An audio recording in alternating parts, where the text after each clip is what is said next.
All right, all right, all right. Good morning to every single one of you folks. It's going to be an incredible, incredible morning. For the next 30 minutes, we're going to talk about something that, in my opinion, and another gentleman's opinion, as to why and how you can create something out of this one characteristic that you can have that I really believe changes the game for everybody. In my opinion, I think when it comes to people that have a dream, people that believe in something, you've got to have this thing and ignite it. And there's these three catalysts that are really seriously going to take everything, your game, your goals, your mission to the next level. So without further ado, I want to introduce to all of you, Mr. Michael Morrissey. Morrissey, do I have you, sir? Yes, ma'am. Excellent. Sir, do you have a nickname yet or no? Nope. Not yet. Well, Mr. Bobby the Bronco slash all the other turkey collar phenomenal nicknames that Mr. Bobby has. We're gonna have to get on top of that, okay? Now that you are a new district sales manager for North American Senior Benefits, congratulations on your phenomenal recent promotion. Job well done. You've already earned 3 promotions in the past 12 months, but you attribute your one thing. And in my opinion, we were kind of going back and forth with this last night and really trying to dive deeper into this root of what really separates you as to how you're able to just stay very consistent, stay level-headed, and you're incredibly coachable. You've got so much grit. And I know for all of us here, we're so stinking proud of you, but I know it wasn't always like that. You had a time where you lost momentum. Before we go into these three catalysts, Michael, tell us a little bit about when you lost the momentum so we can kind of go into these three catalysts. Tell me about that time that you lost momentum in your business. You aren't always this on point when it comes to your goals and hitting those goals. Talk to me about that. Yeah. Kim would say the same. Ever since the beginning, I knew I could do this. I never stopped believing that I could do this eventually, but I didn't really have the urgency to kind of get there. I kind of played around with different strategies to kind of push myself there while avoiding kind of doing what I knew I was supposed to do. Right. Last year, most of you kind of know Kim's and my story, but we decided we wanted to start growing. I hadn't hit my first promotion yet, but I wanted to put myself in a position where I had no choice but to do that. We sold everything at the beginning of last year. I mean, everything. I think she sold 156 items on Facebook Marketplace, something like that. The rest we just tossed or donated. And then we hit the road. We lived out of Airbnbs. We spent like 3 months in Dallas, Fort Worth, 2 months in Tennessee, different parts of, um, Florida, Virginia, North Carolina, South Carolina, Ohio, pretty much everywhere. Um, so we were traveling. I was doing side traveling for field training, weddings. Who knows? We didn't say no to anything because we didn't have any reason to, or we didn't think we had any reason to. So the plan was to document it all on social media, to recruit people, have conversations with people. In the process, I interviewed people that I met in Costco, at gas stations, friends, people who kind of watch what we do on social media. So we thought it was working. Turns out it wasn't. We ended up spending, and honest time now, we spent about 80 grand between three to $4,000 a month in rent. And then obviously traveling, we had 2 vehicles everywhere we went. We drove everywhere we went. We brought our 2 cats and our dog. So boarding anytime we flew somewhere, flying everywhere. So we spent a lot of money, but we thought every dollar we spend is for the business, even the excuse to go out every single weekend or throughout the week to do these little things because we're going to do social media kind of outreach through that. And by the end of it, we ran out of money. We had to move in with our in-laws, or my in-laws. I had to basically get a second job. I worked for Domino's before I came on board here in Pizza Hut.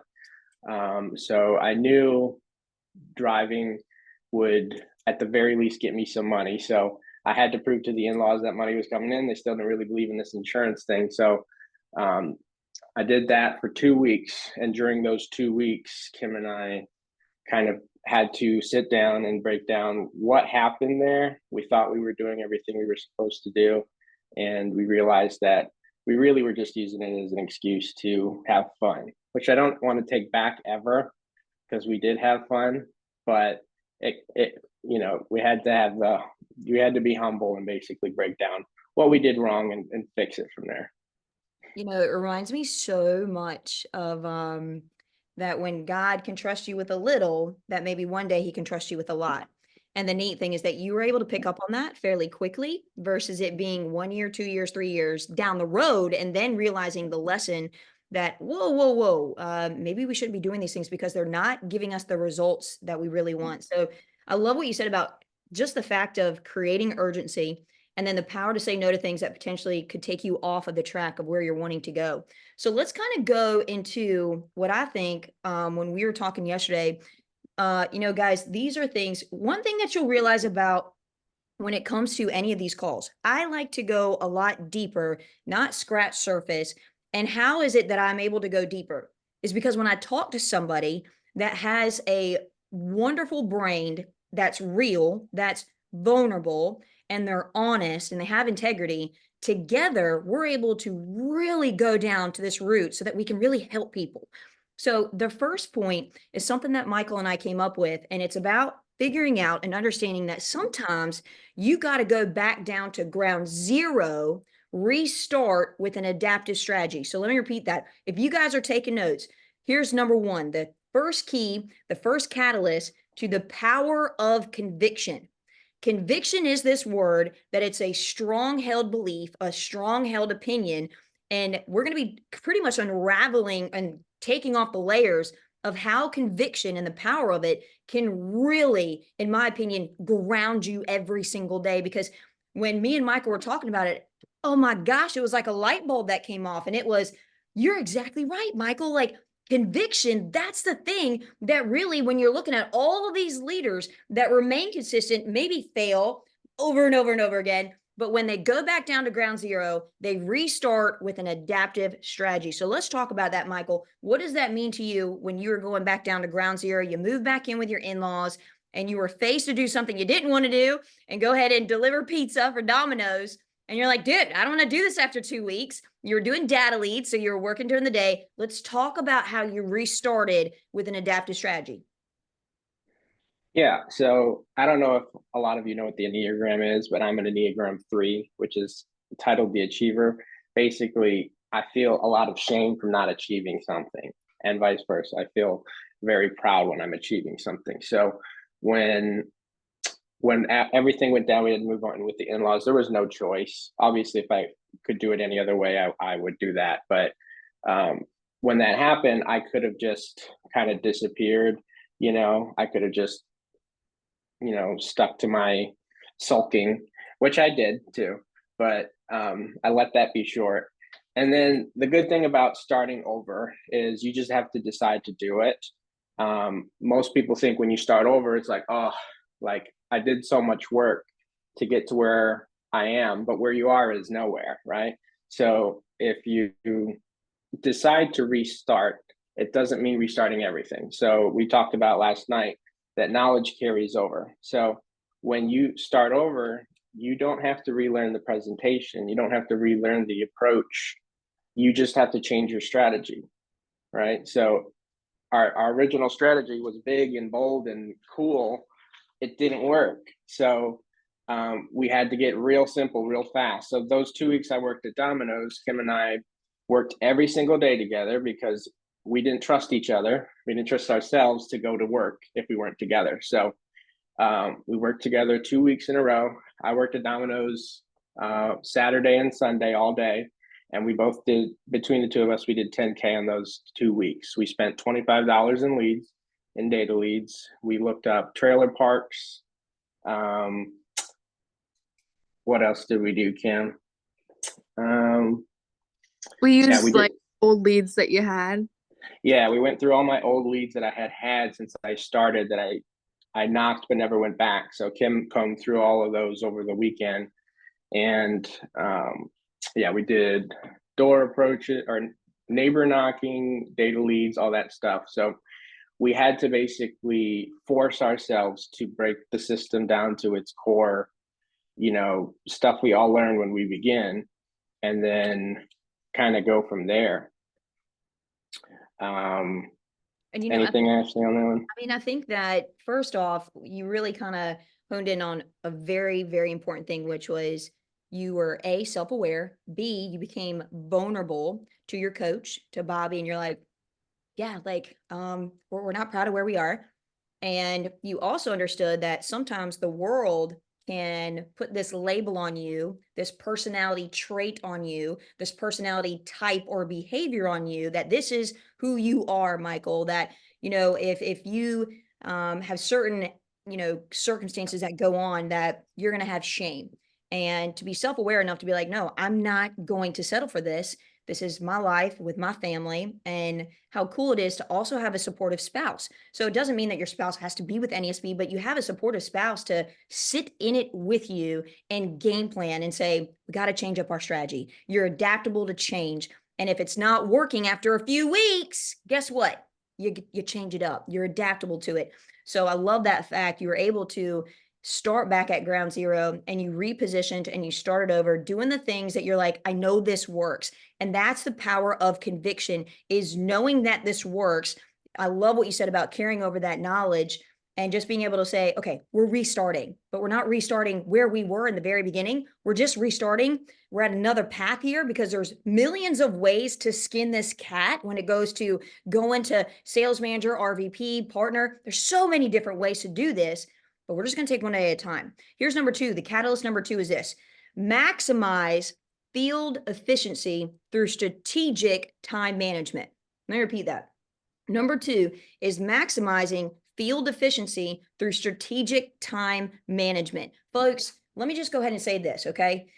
If the most that you've ever made is, let's say, for example, $7,000 in a month, in order to get to 10,000, you've got to do something, think something that you've never thought before, have some kind of tools in your tool bag that you've never had yet in order to go to this next level. You've got to be able to do, think, and respond differently, because why? If you keep doing the same thing, you're just going to keep staying on the same level. Does that make sense? In order to go to the next level, you have to be adaptable, but huge. You got to be efficient with your time. Time is huge. We can't stop the clock from ticking, but we can make every tick on that clock matter. And that's exactly what Michael and Kim did. Let's talk about this. So let's go ahead and go into some of the things that you were very efficient with your time. Tell me about that. And guys, when y'all, I'm serious, y'all better take note, because he will tell you the exact strategy of time management of what he did. So Michael, take it away. Yeah. So when we had to reset a new strategy, we basically put all the emphasis on time. So I know myself, so I take the things I know that I struggle with and then just eliminate them. So a real simple one to start with is I took away lunches. So I get very lethargic when I eat lunch, so I just don't do lunches anymore. I'm on the carnivore diet and I intermittent fast. So sometimes I do breakfast. Right now I'm doing breakfast, but most of the time I don't even do breakfast. I do a really big dinner. Nobody else really needs to do that, but if you can eliminate lunches, for one, you get your time back. You don't get paid for a 30-minute lunch. But if you can do snacks instead on the way to houses or have to go lunches, just know yourself and know if that is something that could actually help you out. We got a house in the middle of downtown Lynchburg, which is where we're at. It is like literally I have clients just down the road. Like sometimes I can throw a rock at my first knock in the morning. So I used to purposefully get leads at least 30 minutes to an hour away so that I could not knock as soon as I leave the house, right? I need to, in my brain, I'm just going to get my head in the right space. So I need that time to drive. You're wasting money, you're wasting time. So Obviously, some people can't work where they're at, but you need to adjust, right? So you have to leave earlier. You can't say I start at 10, but you leave at 10 and you drive an hour. You start at 11, right? And then knock time is big. So we do planning every weekend.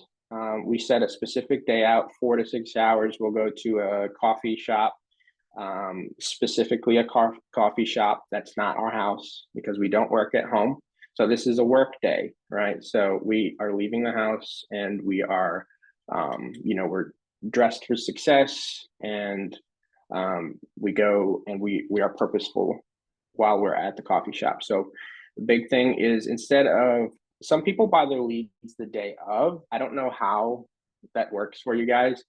I get a week, but I prefer 2 weeks. So if you work one county, it doesn't matter the size of the county, you just have to adjust the amount of leads you buy. In our county, it's a relatively small compared to those big North Carolina counties. So we buy 2 weeks and like 40 or 50 leads, and that's enough to get us through 2 weeks. What that does is, for this week, I'm working this part of town, and next week I'm working that part of town. Each lead is typically 2 to 3 minutes away from each other. But the big thing is setting appointments. I hear people say all the time, should I set appointments? Like, nobody ever answers. Or then eliminate that as a problem altogether. If your leads are close enough together, you're only 10 minutes away from any appointment you ever set.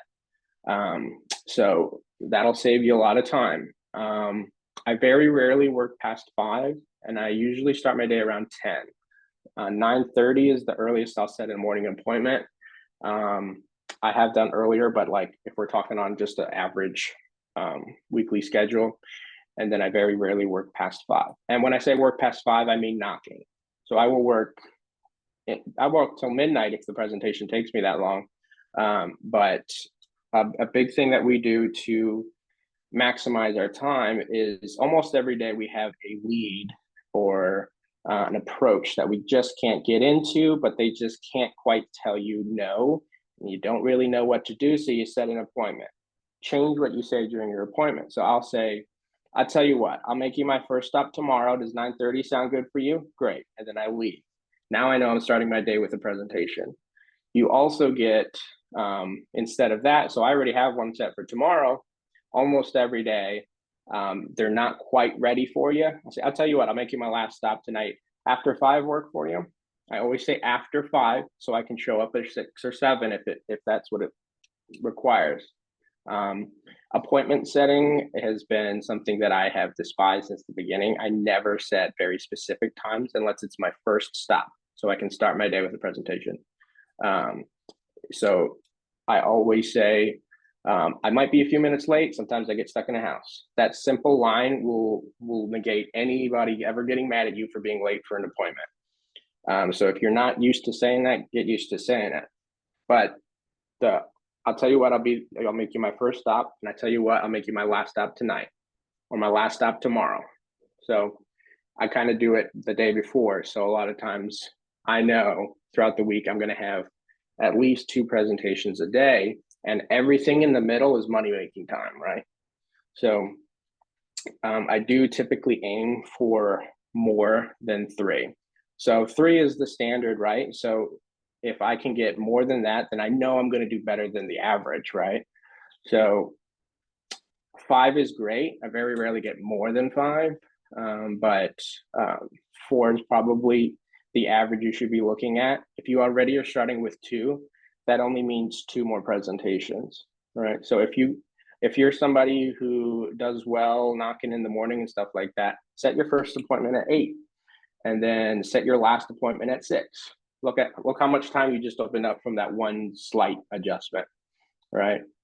In the house, I like to shy away from trying to teach too much time management inside the house, because especially for new agents, you kind of need that time to connect and kind of discover those things that you can trim on your own, because we all have slight different verbiage and styles and stuff, and pacing to the way we speak. So there are definitely things you can trim in the house, and you should be looking for them. But for me, I try to connect within 30 seconds. You know, some people I see spend 20 minutes on connecting, get them to laugh, and then boom, start. You know what I mean? As soon as you have a slight connection, go. You know what I mean?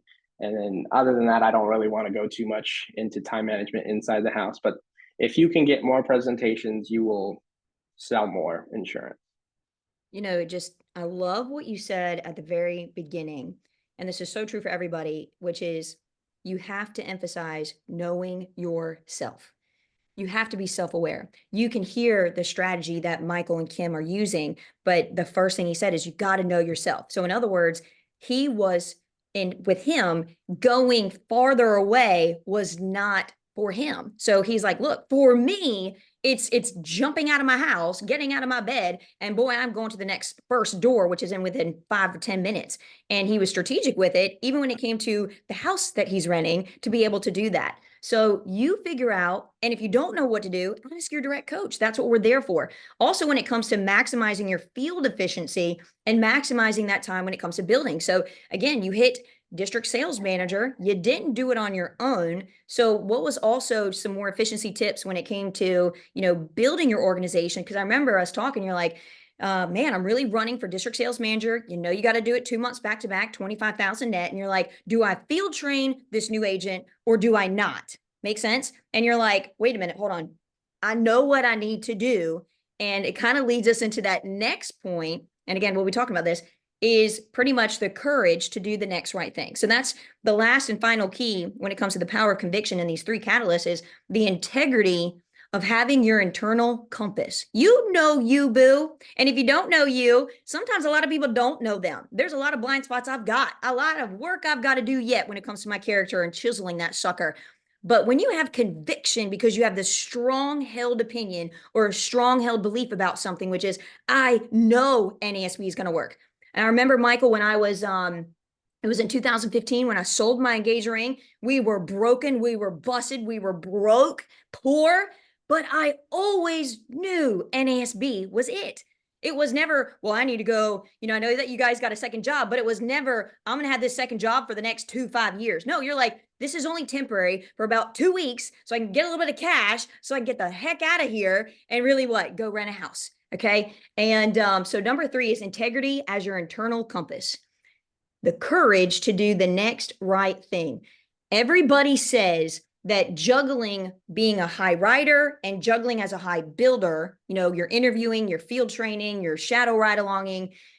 It's not compartmentalization. That is a very long word. I mean, that is a long stinking word when you type that sucker out. Compartmentalization, it's integration.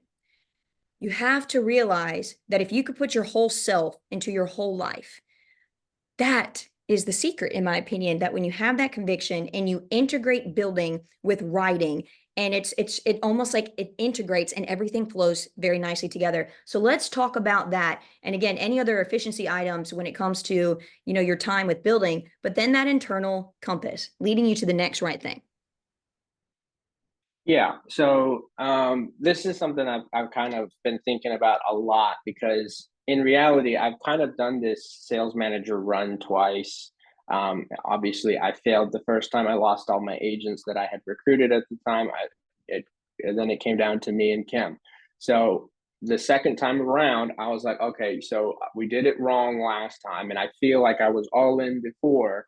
But in reality, I really wasn't. So we talk about blind spots, and your coach knows your blind spot. This might be controversial, but I don't think most of our blind spots are actually blind spots to us. It's just things we don't like to verbalize or to admit to other people or even to ourselves. So this is kind of something that's hard to do, but easier to do the longer you do it. It's just to do the right thing. It seems so simple. But when you're talking about juggling different things, you're not really juggling. You're doing what you're supposed to do. It's as simple as doing what you're supposed to do in real time. So if you set a schedule for the week, you're sticking to that schedule.